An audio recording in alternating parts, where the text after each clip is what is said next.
Alright guys, so I just wanted to come to you today in another video and explain something that has been on my mind here recently, and how this example that I'm about to share with you, I personally believe it ties in very well with the verses that we're going to be reading here in the next part of this video.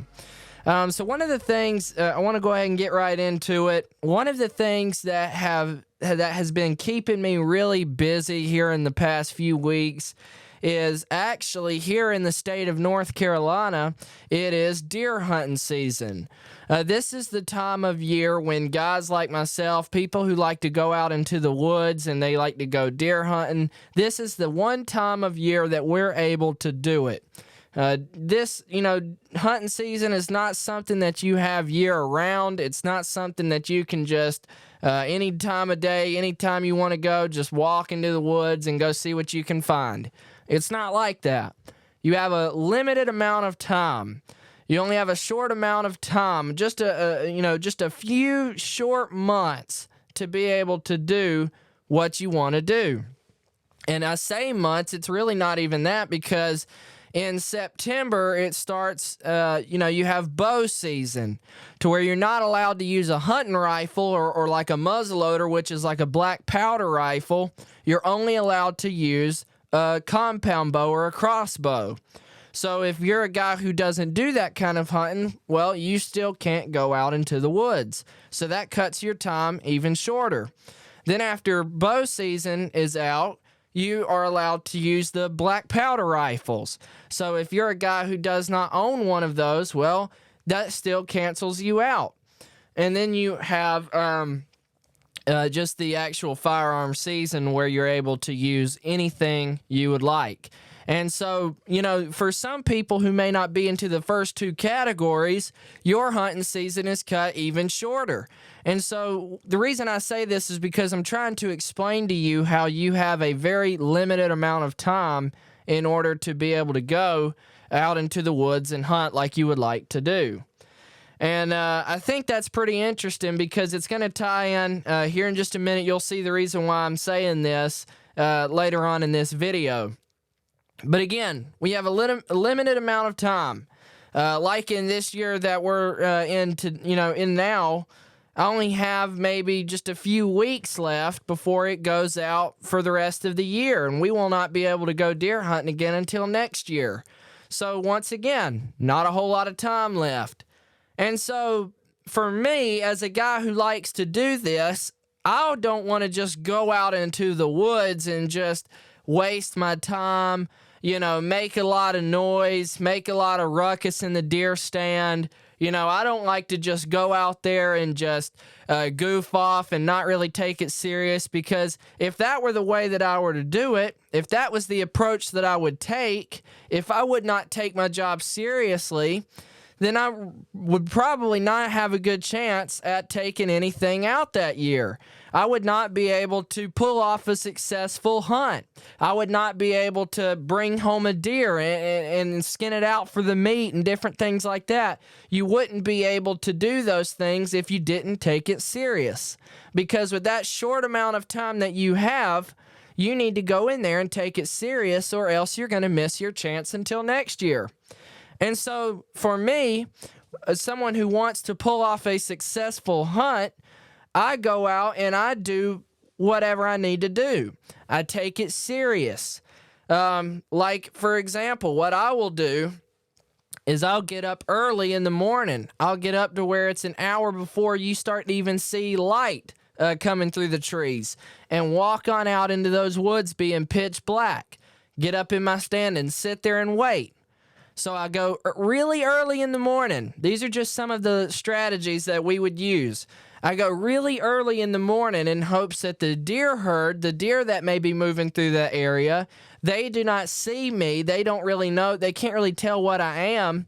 And so by the time they come back into the place where I'm at, they have no clue that I'm sitting up in the tree waiting for them to show up.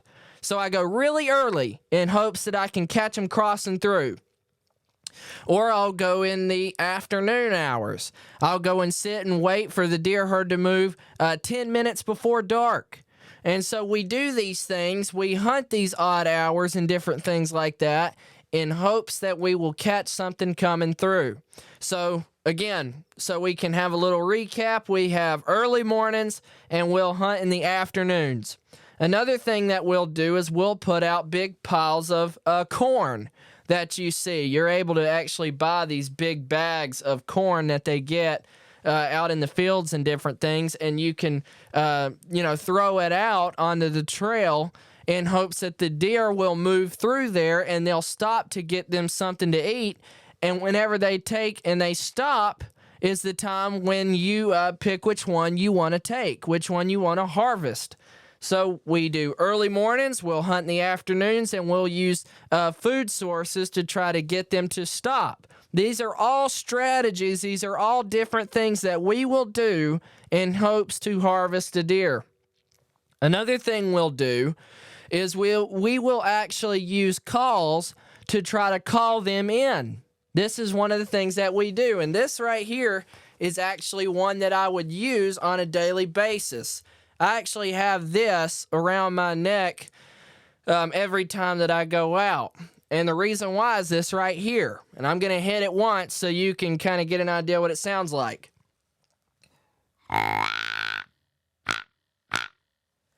Now, I'm not very good at it, but anyway, this right here is a buck grunt. This is what a buck will do during a certain time of the hunting season in order to try to, he could attract does, but another like female deer, but one of the things that he'll do is it's almost like showing that he's the dominant one. And so what we can do is we will hit this call, and it's happened before to where I hit this call, and within 5 minutes of doing that right there, a buck will immediately come straight to me looking to see what other deer that was making that call, to see if it's something that he's willing to fight off in order to protect his territory, his turf. And so these are an effective tool that you can use. It's another strategy that you can use to call in the buck that you may be looking to harvest. Another thing that we'll use is like this right here.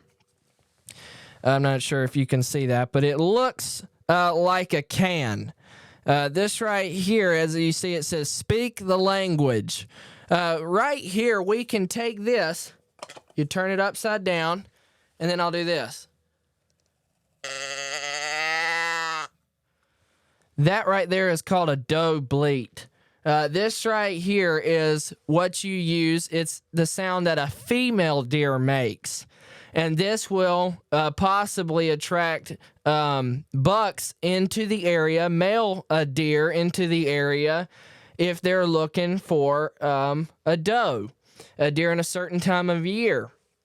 So once again, these things that we use, we have the early mornings, the afternoons, the food sources, the calls. These things right here is what we will use when we are trying to attract a deer into the area.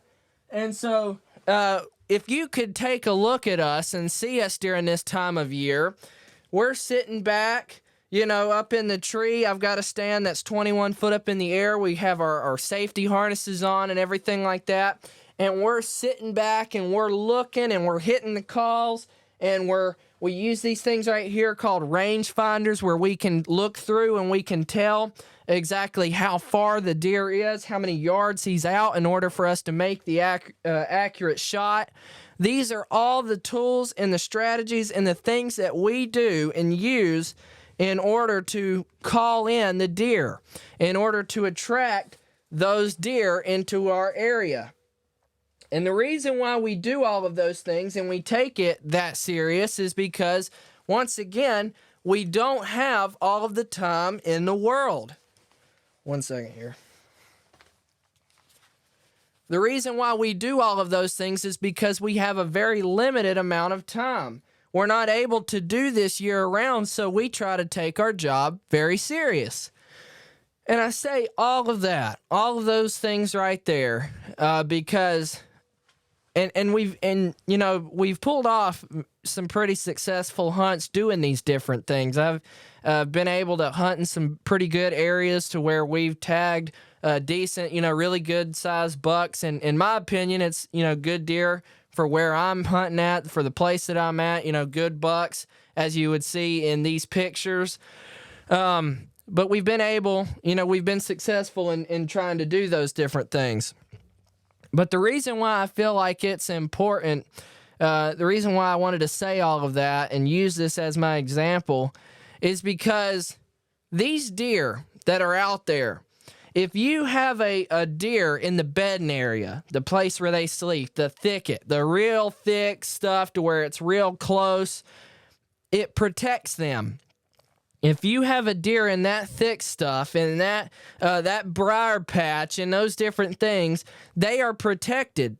So if I come through with a bow and that deer sitting in the thick stuff, the thicket, the briar patch, I'm not going to be able to touch him. There's nothing that I can do to him, because if I try to fire off an arrow through there, that arrow is going to get deflected. It's going to get pushed away because he's in his little protected area. There's no way that I can really get to him. So if I were to come through even with my hunting rifle, sure, my bullet would cut through there, but how would I be able to even see to get an accurate shot? I can't tell where the shoulder is or the back, the neck or the back leg, or, I can't really tell what part of the body I'm looking at through my scope because he's in that protected area. So this is why we do what we do. This is the reason why we try to hit these calls and different things, because we're trying to draw them out into the open where they are unprotected. We're trying to draw them out into a place where they are out in the open to where we can have our clear, accurate shot, because we don't want to wound the deer or anything like that. We want to make that accurate shot. That's the reason why we do what we do.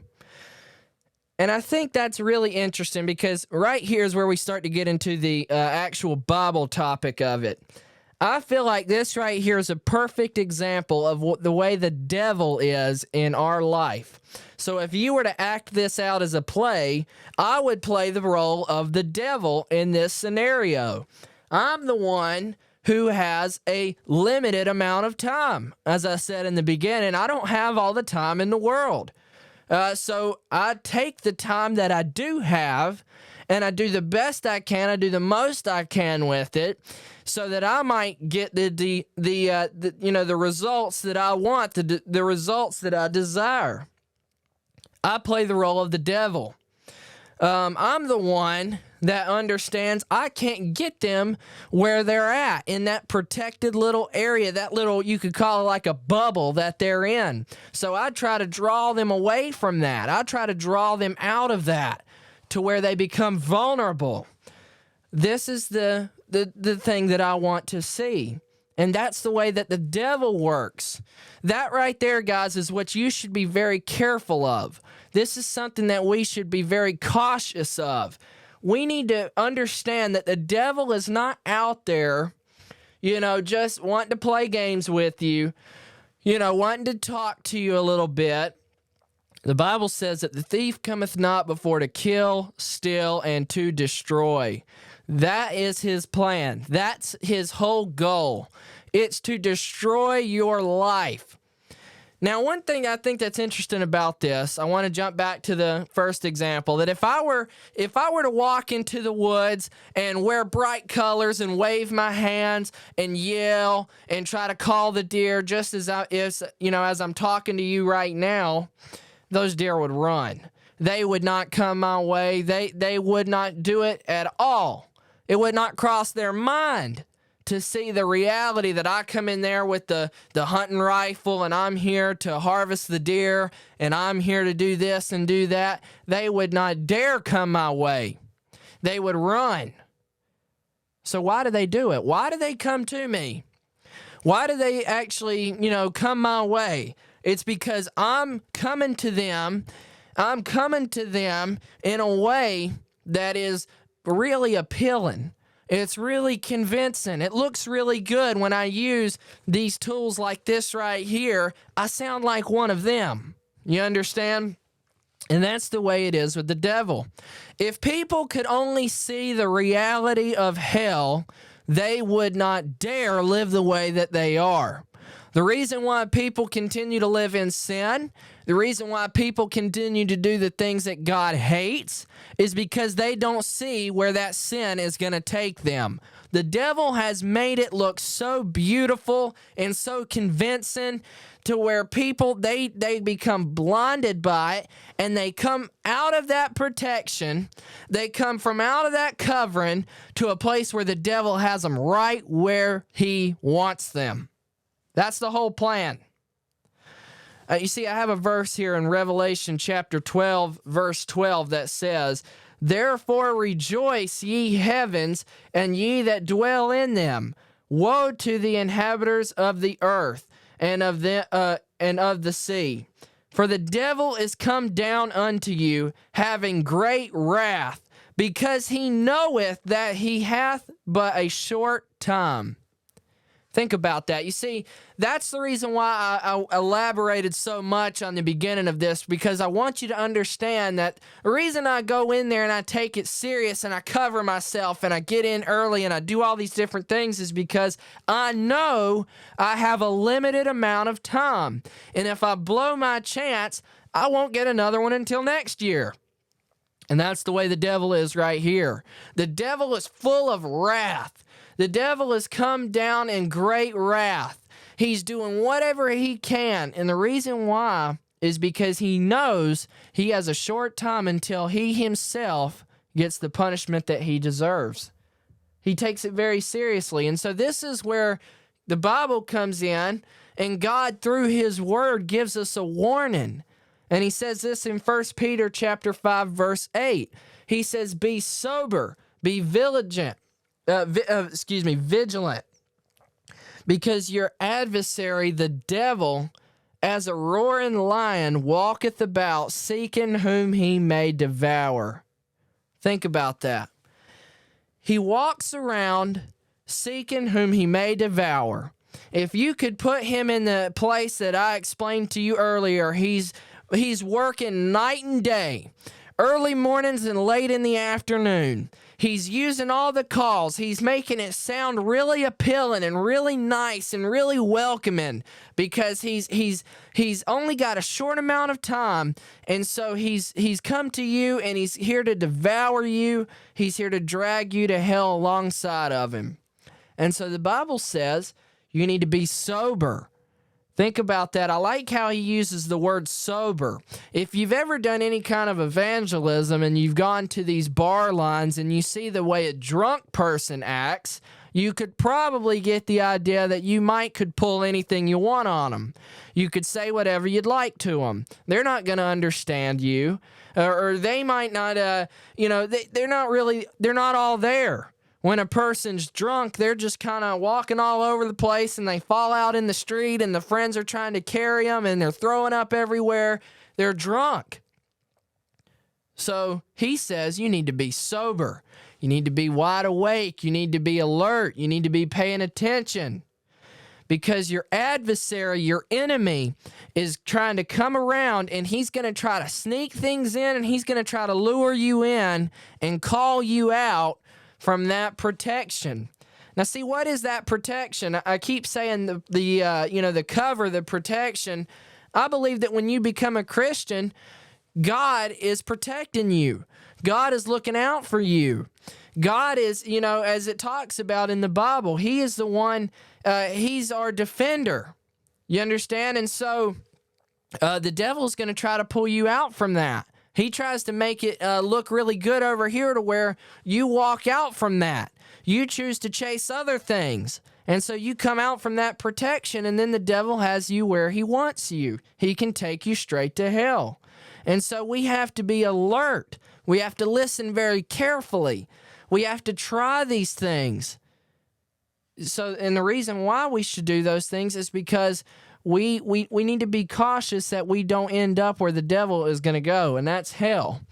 Now, I want to finish out with these verses right here in the book of Proverbs chapter 7. We may end up reading this whole chapter just because I feel like it's got a good lesson for us. But starting out in Proverbs chapter 7, verse 1, he says, "My son, Keep my words and lay up my commandments with thee. Keep my commandments and live, and my law as the apple of thine eye. Think about that. Again, he's already sitting here saying, keep my words. Lay up my commandments with thee. Keep them in your heart. Keep it as the apple of your eye. He's saying you need to pay very close attention to this. Don't get sidetracked. Don't look to the left or to the right. Don't turn around like Lot's wife and see what's happening behind you. You need to stay focused on your goal. Stay focused on what lies ahead. Keep running the race the way you're supposed to. We keep going. Like in verse 4, he says, say unto wisdom, thou art my sister, and call understanding thy kinswoman. Why? Why should you do that? Why should you stay so focused on these things? Why should you not look to the left or the right or behind you? Or why should you stay focused on this word? It says in verse 5, that they may keep thee from the strange woman, from the stranger which flattereth with her words. Think about that. He says that these things will keep you from the strange woman. It'll keep you out of trouble. It will keep you from those people that flatter you with their words.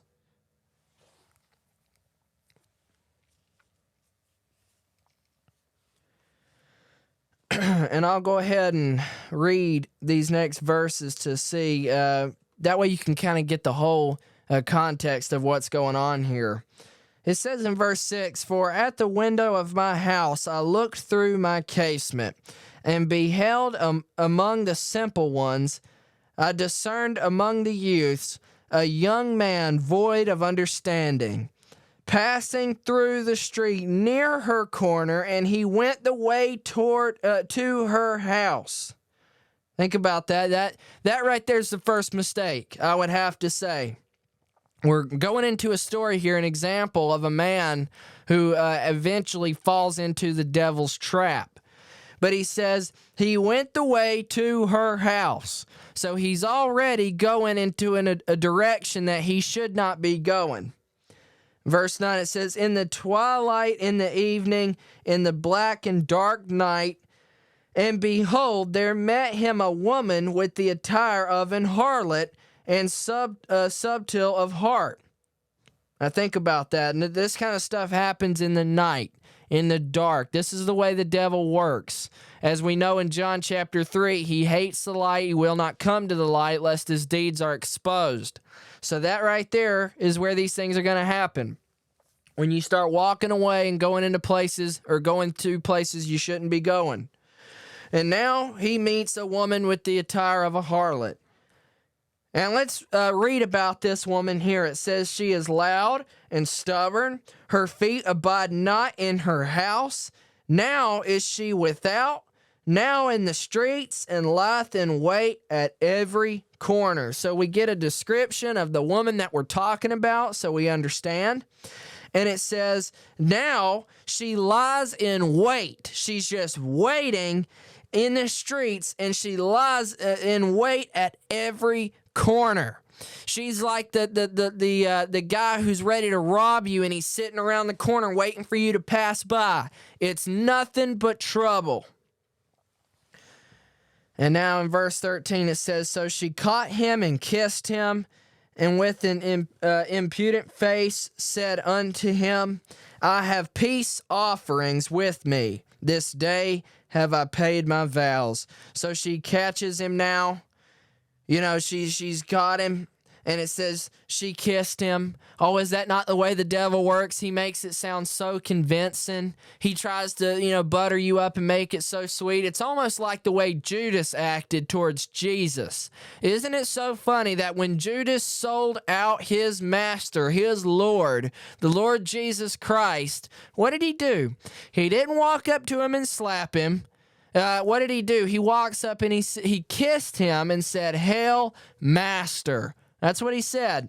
That's a side note, but that to me, there's a track record of how the devil works.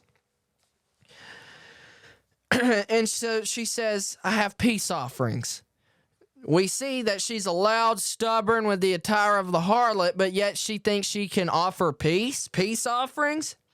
Let's keep going. In verse 15, therefore came I forth to meet thee, diligently to seek thy face, and I have found thee. Oh, she makes it sound like she really cares. Oh, she loves him so much.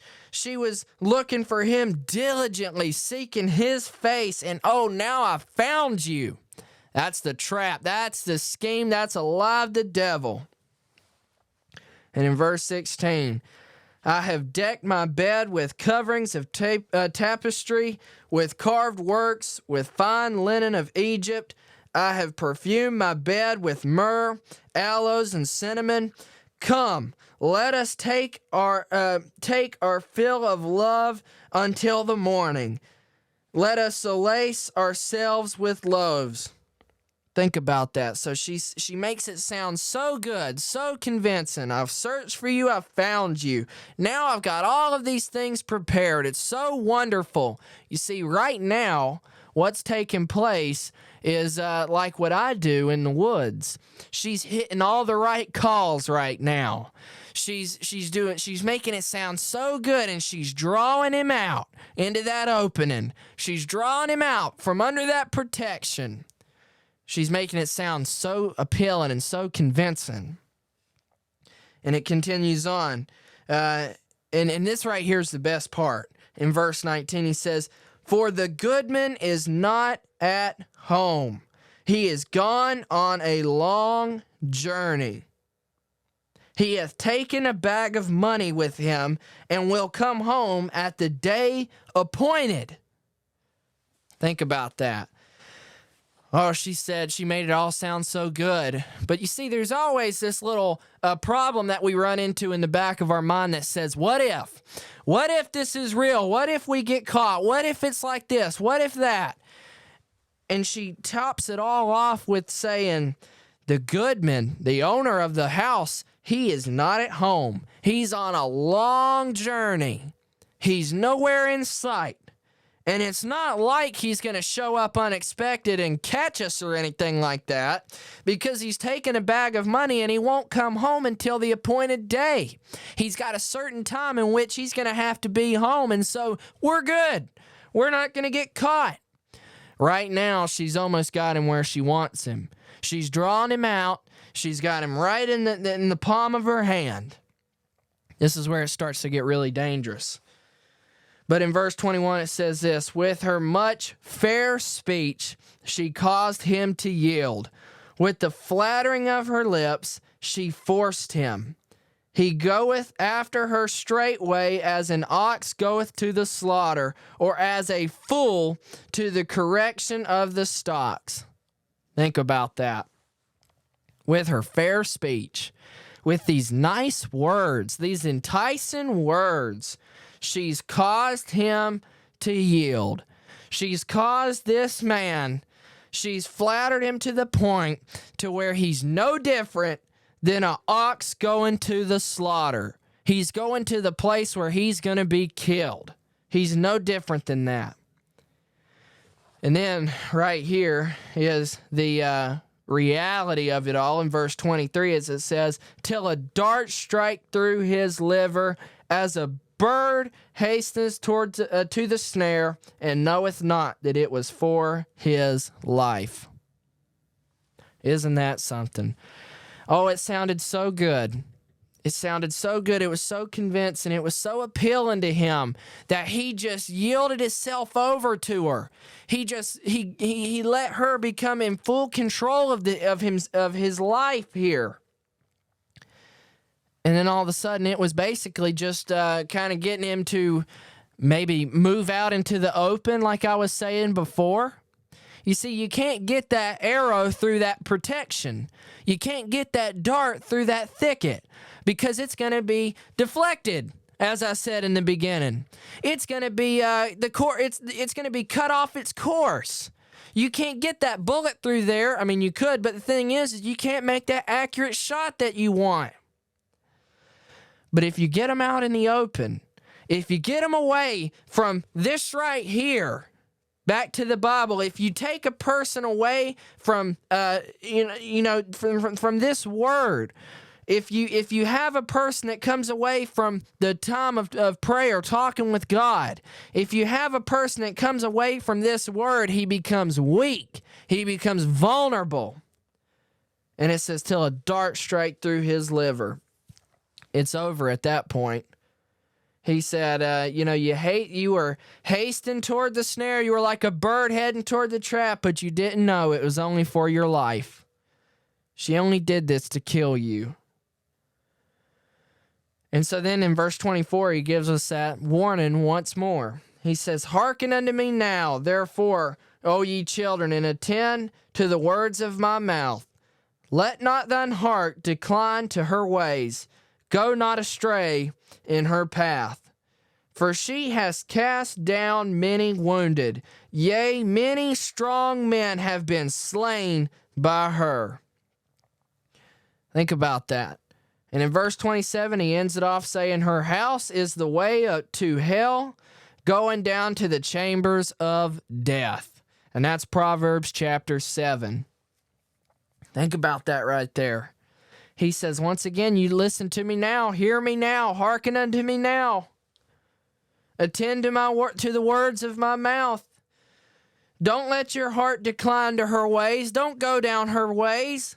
Don't listen to what she has to say. And he says right here, because why? Why should you listen to what this word has to tell you? Why should you listen to these warnings in this book called the Bible? It's because he says, she has cast down many strong men. Many strong men have been slain by her. You want a perfect example? What happened to the man called Samson in the Bible? This was a man that had it going on. This was a man that, he was a man that was chosen by God to do a certain work.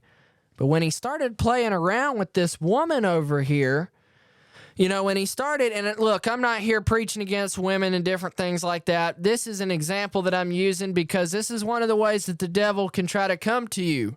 He comes to people in a lot of different ways. It may be through alcohol or drugs or pornography or homosexuality or whatever. It all starts out small and doesn't seem so harmless until it gets to the point where it kills you. And so anyway, what happened to Samson?